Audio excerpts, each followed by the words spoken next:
Salam sehat sejahtera, jumpa lagi di channel Mata Ketiga. Antartika selalu menjadi salah satu tempat paling misterius di muka bumi. Benua yang membeku di ujung selatan dunia ini tampaknya sunyi, putih dan kosong. Namun, di balik lapisan esnya yang sangat tebal, tersimpan banyak pertanyaan yang hingga kini belum mampu dijawab sepenuhnya oleh ilmu pengetahuan modern. Di permukaan, Antartika hanyalah daratan beku yang tertutup es abadi. Tetapi di bawahnya ada jaringan laut gelap, lembah tersembunyi, dasar gletser yang belum pernah disentuh manusia, serta anomali geologi dan magnetik yang membuat banyak ilmuwan berhati-hati saat membicarakannya. Sebagian wilayah Antartika bahkan seperti berada di luar jangkauan pemahaman manusia. Struktur bawah tanahnya belum dapat dipastikan dengan jelas. Kondisi alamnya ekstrim, sinyal satelit tidak selalu mampu menembus lapisan es. Gelombang elektromagnetik bisa terganggu, bahkan alat paling canggih sekalipun dapat kehilangan arah di sana. Karena itulah, ketika pada Januari 2024, sebuah wahana selam canggih bernama Ren menghilang di bawah lapisan es Antartika. Peristiwa itu langsung memunculkan banyak pertanyaan. Secara resmi, hilangnya Ren dianggap sebagai akibat dari kerusakan teknis tersangkut di celah es atau gangguan lingkungan ekstrim. Namun bagi sebagian orang, penjelasan itu terasa terlalu sederhana. Sebab sebelum menghilang, Ren sempat mengirimkan data yang sangat aneh. Bentuk-bentuk geometris raksasa di bawah es yang tampak terlalu rapih untuk disebut sebagai hasil alam biasa. Dari sinilah kisah misteri Antartika kembali terbuka. Namun untuk memahami mengapa hilangnya Ren begitu mengguncang, kita harus mundur jauh ke belakang, ke sebuah malam kelam di Antartika pada Desember 1976. Suara aneh dari kedalaman es, Desember 1976. Pada Desember 1976, Antartika berada dalam suasana malam kutub yang panjang dan mencekam. Suhu udara dapat turun hingga sekitar minus 60 derajat Celcius. Angin dingin menusuk tulang, sementara kegelapan membentang seolah tidak memiliki ujung. Di tengah kondisi ekstrim itu, sebuah proyek pengeboran di kawasan lapisan es Ross sedang berlangsung. Para petugas memantau sinyal, getaran, dan aktivitas bawah es menggunakan peralatan pendengar khusus. Salah satu petugas pemantau sedang mengenakan handphone ketika tiba-tiba ia mendengar sesuatu yang tidak seharusnya muncul dari bawah lapisan es. Suara itu rendah, pelan, teratur, dan sangat aneh. Bukan suara retakan gletser, bukan deru angin kutub, bukan pula getaran biasa dari kerak bumi. Suara itu terdengar seperti napas. Yang membuatnya lebih mengganggu, suara tersebut muncul dengan pola yang sangat konsisten, sekitar setiap 14 menit sekali, seolah-olah ada sesuatu di bawah lapisan es yang sedang menarik napas panjang, lalu mengembuskannya kembali secara perlahan. Awalnya, para ilmuwan menduga suara itu hanya fenomena geologi. Mungkin getaran kerak bumi, mungkin pergerakan es, mungkin suara air laut yang terperangkap di bawah gletser. Namun ketika mereka mencoba melacak sumber sinyal tersebut, hasilnya justru membuat suasana ruang pemantauan berubah tegang. Sinyal itu tidak berasal dari permukaan es, bukan dari retakan gletser, bukan pula dari kerak bumi yang dangkal. Sinyal tersebut tampaknya datang dari bagian yang jauh lebih dalam, dari dasar laut gelap yang terkunci rapat di bawah lapisan es setebal ribuan meter. Temuan itu segera diklasifikasikan sebagai data sensitif. Orang-orang yang terlibat diminta untuk menjaga kerahasiaan. Penjelasan resmi yang diberikan sangat singkat. Sinyal tersebut dianggap sebagai bayangan data akibat instrumen mengalami kelebihan beban. Dengan kata lain, publik hanya diberi satu kesimpulan sederhana. Itu kesalahan alat, abaikan saja. Namun bagi mereka yang pernah mendengar rekaman itu secara langsung, suara tersebut sulit dilupakan. Karena suara itu bukan sekadar bunyi, ia terdengar seperti sesuatu yang hidup. Dan yang paling meresahkan, menurut narasi yang beredar di kalangan tertentu, napas itu tidak benar-benar berhenti selama puluhan tahun. 50 tahun kemudian, misi berbahaya ke bawah lapisan es Dudson. Hampir setengah abad setelah peristiwa misterius tahun 1976, perhatian kembali tertuju ke Antartika. Pada Januari 2024, sebuah tim ekspedisi ilmiah dari Swedia membawa sistem sonar canggih ke wilayah lapisan es Dudson di Laut Amundsen, Antartika Barat. Kawasan ini dikenal sebagai bagian dari sistem es yang sangat rapuh dan berkaitan erat dengan wilayah yang sering disebut sebagai Gletser Kiamat. Julukan Gletser Kiamat muncul karena wilayah tersebut dianggap sangat penting bagi stabilitas lapisan es Antartika Barat. Jika es di kawasan ini mencair atau runtuh dalam skala besar, dampaknya memengaruhi kenaikan permukaan laut global. Namun dalam kisah ini, tujuan tim bukan hanya meneliti pencairan es. Mereka datang dengan satu misi yang jauh lebih menantang, memetakan bagian bawah lapisan es dan mencari tahu bentuk sebenarnya dari dunia gelap yang tersembunyi di bawahnya. Tim ekspedisi itu dipimpin oleh ilmuwan Swedia bernama Anna Wahlin. Mereka menggunakan kapal pemecah es Oden, kapal penelitian yang mampu menembus perairan beku Antartika. Di atas dek kapal Oden, terdapat sebuah wahana selam otonom berwarna orange terang, namanya Ren. Ren bukan wahana biasa, bentuknya seperti torpedo raksasa. Ia dirancang untuk menyelam ke bawah lapisan es, bergerak tanpa kendali langsung manusia, lalu memindai bagian dasar es, menggunakan sensor dan sonar berteknologi tinggi. Nama Ren sendiri berasal dari mitologi Nordik. Dalam legenda, Ren adalah dewi laut yang menakutkan. Ia memiliki jaringan besar yang digunakan untuk menangkap manusia dan menyeret mereka ke kedalaman laut. Nama itu diberikan dengan harapan wahana tersebut dapat menjaring rahasia yang tersembunyi di bawah lapisan es Antartika. Namun tanpa disadari, nama itu kelak terasa seperti pertanda buruk. Ren, wahana selam canggih yang menjelajah dunia gelap di bawah es. Ren memiliki nilai sekitar 3,6 juta dolar AS. Ia merupakan salah satu wahana selam otonom paling canggih yang digunakan untuk penelitian kutub. Sejak 2019, Ren telah menjelajahi kawasan bawah es Antartika. Ia menyelam hingga kedalaman ratusan meter, memindai bagian bawah gletser, dan mengumpulkan data yang tidak mungkin diperoleh manusia secara langsung. Hingga tahun 2024, Ren telah menempuh lebih dari 1000 km perjalanan di bawah gletser Antartika dan memetakan sekitar 140 km persegi wilayah dasar es. Tetapi misi pada Januari 2024 jauh lebih berbahaya.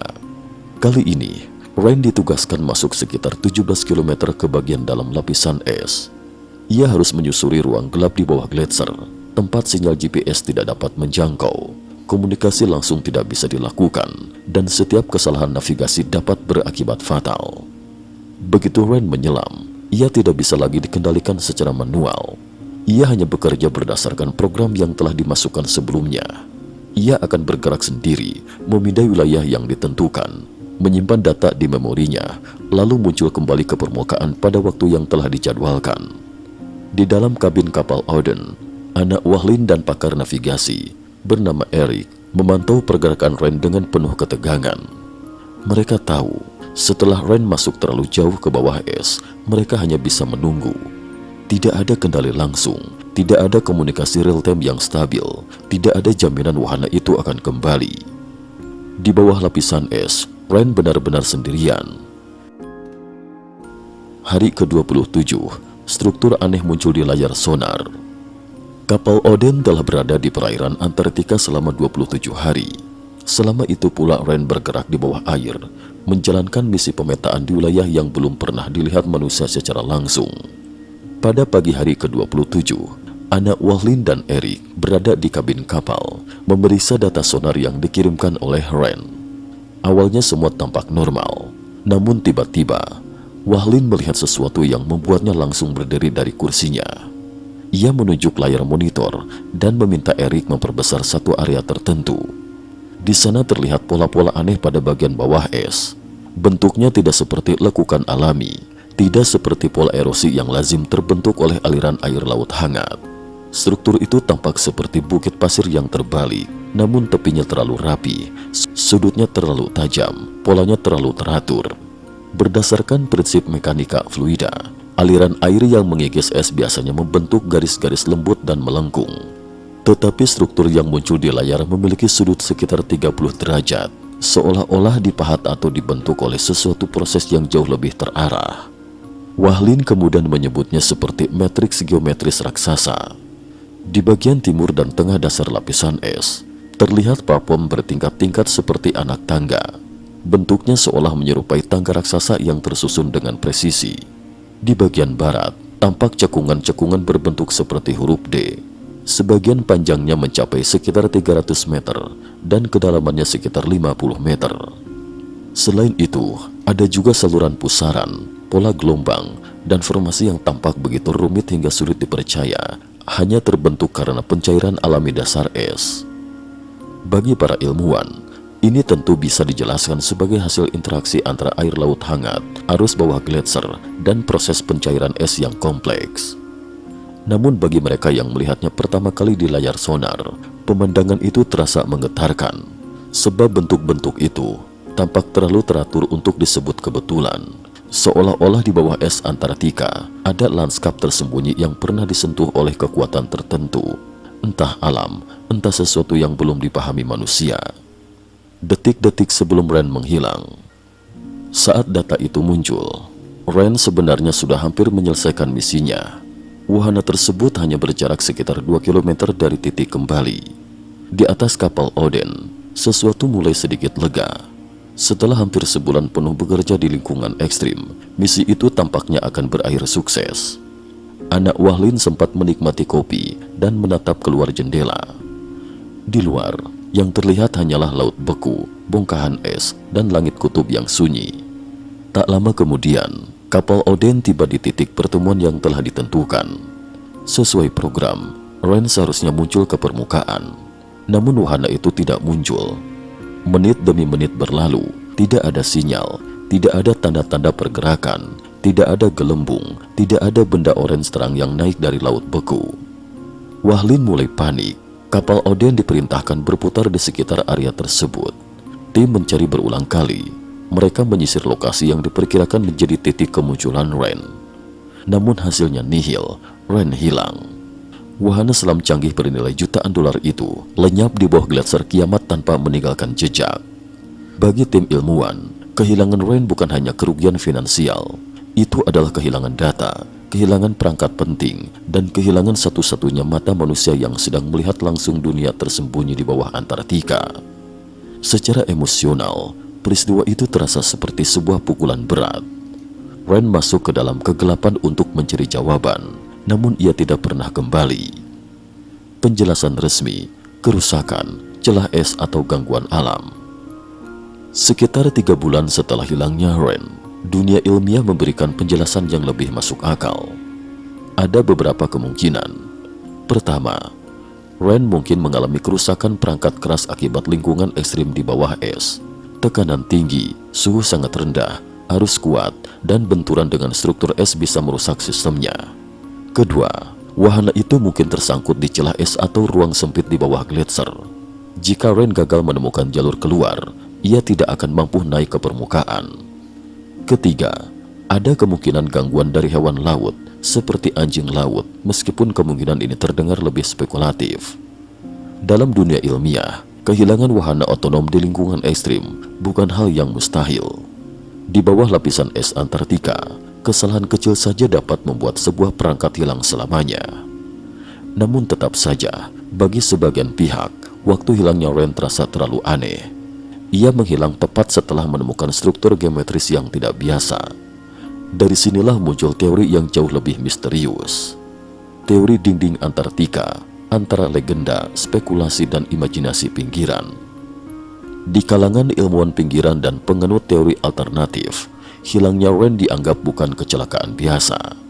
Mereka percaya bahwa struktur yang ditemukan Ren bukan sekadar hasil pencarian alami. Menurut mereka, bentuk-bentuk teratur itu mungkin adalah lapisan luar dari sesuatu yang jauh lebih besar, semacam sistem pelindung tersembunyi di bawah es. Sebagian menyebutnya sebagai bagian dari dinding Antartika.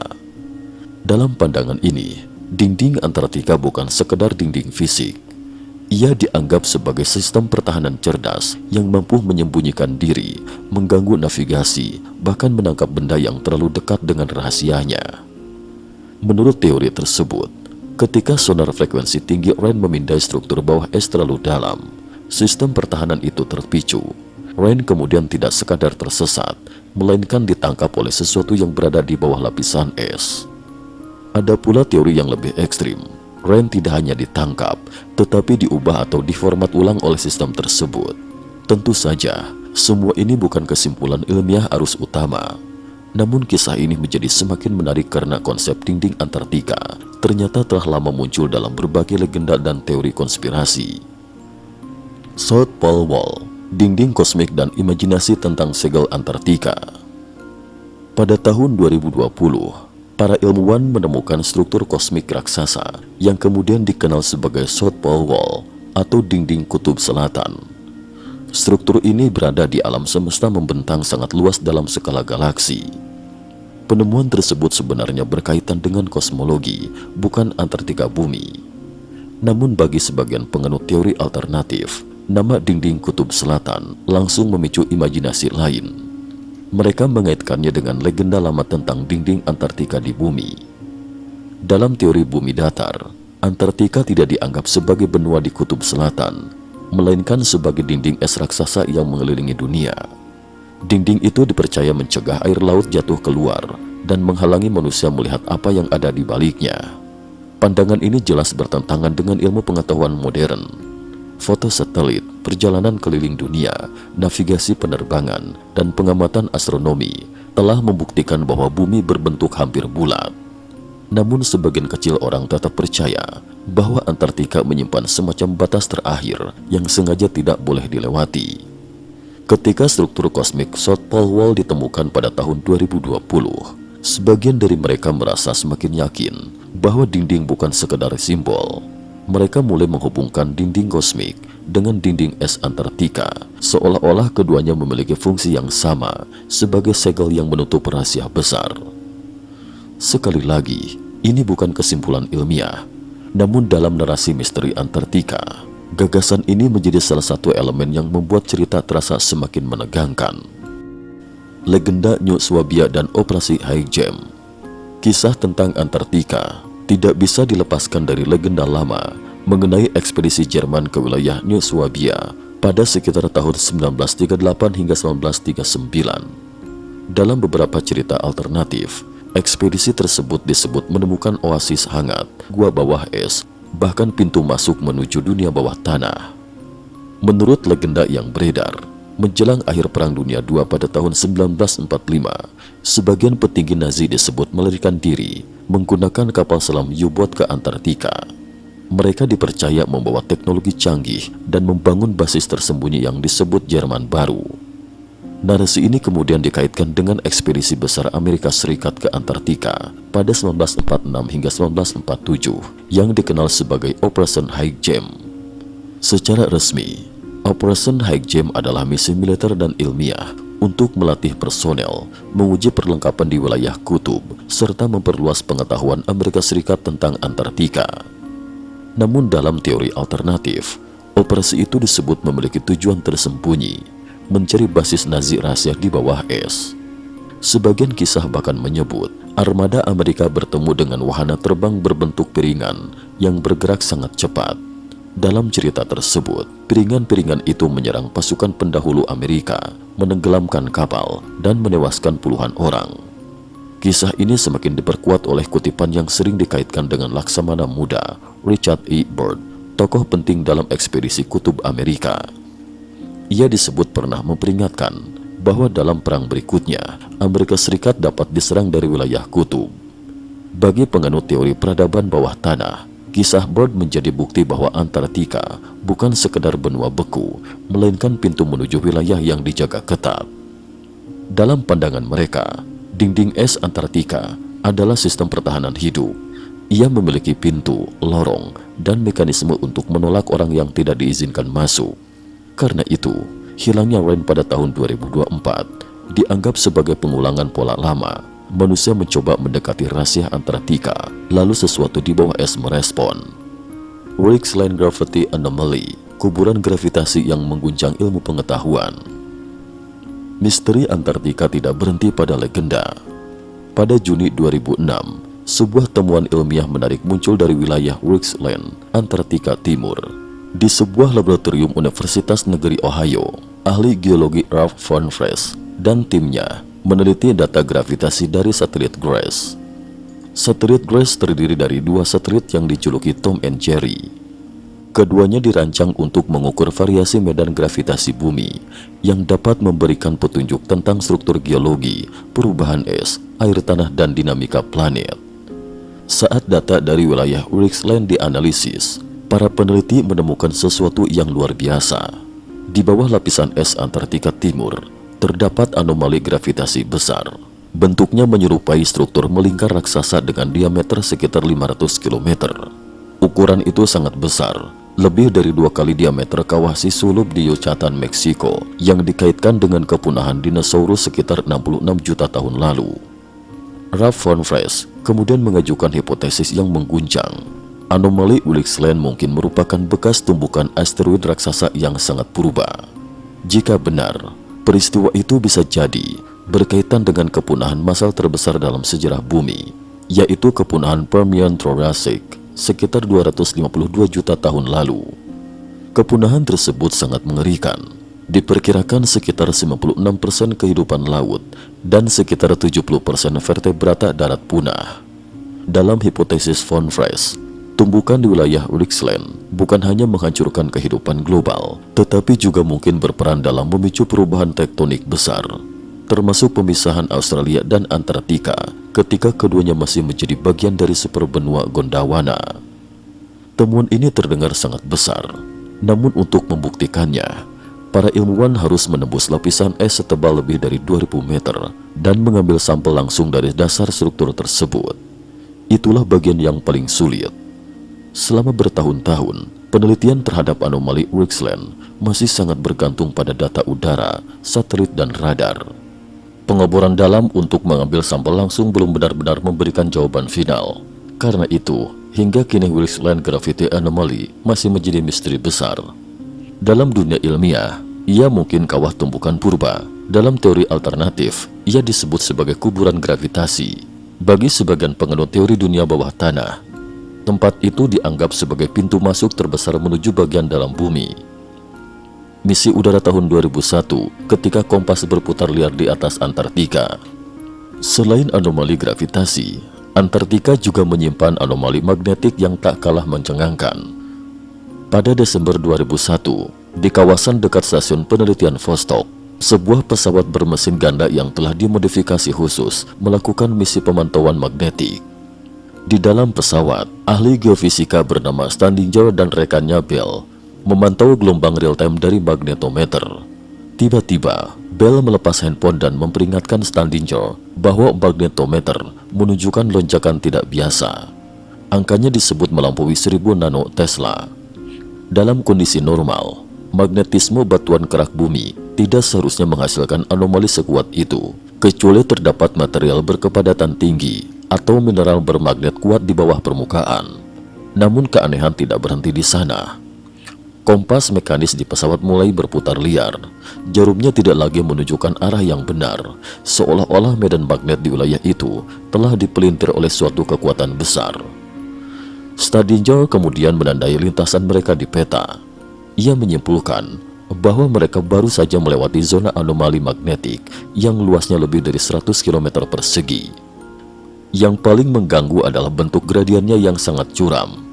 Bagi Standinger, fenomena itu terasa seperti ada dinding magnetik di bawah lapisan es. Jika sebuah pesawat hanya mengandalkan instrumen navigasi berbasis medan magnet, ia bisa kehilangan arah, terbang keluar jalur, bahkan menuju bahaya. Dengan kata lain, kawasan itu seperti zona buta magnetik. Dalam ilmu geofisika, anomali semacam ini bisa dijelaskan oleh keberadaan batuan bermagnet kuat, biji besi purba, atau struktur geologi tertentu. Namun dalam narasi misteri, fenomena ini dianggap sebagai bagian dari sistem pertahanan Antartika. Terlebih lagi, ada satu detail yang membuat kisah ini semakin merinding. Saat itu, komunikasi radio disebut sempat terganggu selama 14 menit.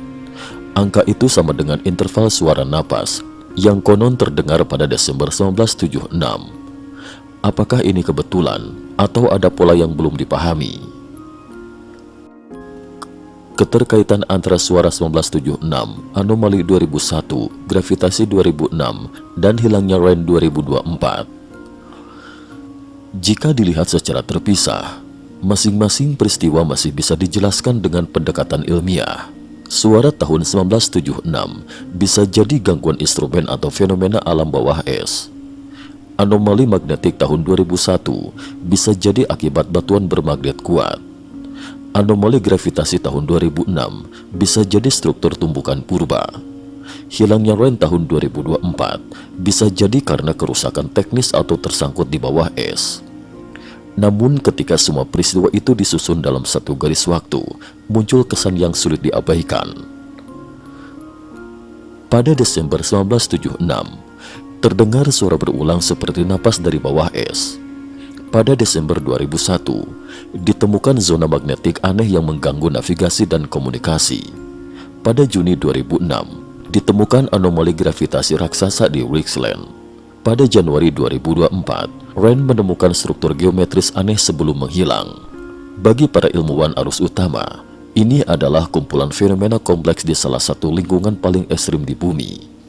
Namun bagi para penganut teori alternatif, semua ini merupakan tanda bahwa Antartika bukan sekadar benua es. Mereka percaya ada sesuatu di bawahnya, entah struktur purba, sistem geologi yang belum dipahami, atau bahkan pintu menuju wilayah tersembunyi. Mereka menyebutnya sebagai rahasia yang bernapas di bawah es. Perjanjian Antartika 1959, perlindungan ilmiah atau segel rahasia.